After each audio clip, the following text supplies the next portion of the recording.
Mga bro, malupit na balita para sa Philippine Navy. Ang Department of National Defense ay kumpirmadong magtatayo ng bagong naval operating base sa PHIVIDEC Industrial Estate sa Taguluan, Misamis Oriental. Ito ang magiging pinakamalaking naval base ng PN sa Mindanao mga bro. Ipinasa na ang proposal sa Malacanang para maaprubahan at mapundohan, isang malaking hakbang para sa ating national defense. Isipin nyo mga bro, hindi lang basta base ito. May dockyard pa na kayang magsagawa ng maintenance ng mga barko ng Navy. Ibig sabihin, mas magiging self-reliant tayo sa pagkumpuni at pagpapanatili ng ating fleet. Hindi na kailangang magpadala pa sa ibang bansa para sa repairs, malaking tipid ito sa resources at oras. At hindi lang ito usapang logistics mga bro.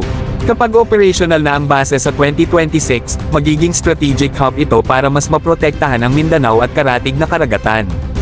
Alam nating lahat kung gaano kahalaga ang Mindanao sa geopolitics at seguridad ng bansa. Sa dami ng maritime challenges sa rehiyon, tamang-tama ang timing ng proyektong ito. Ang tanong, paano ito makakatulong sa ating Navy?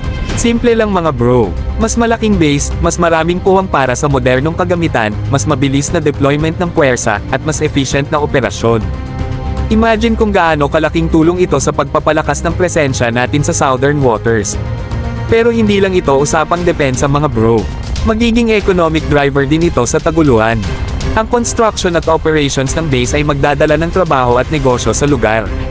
Sino ba naman ang hindi matutuwa sa ganitong win-win situation? Saludo tayo sa DND at PN para sa ganitong forward-thinking na plano.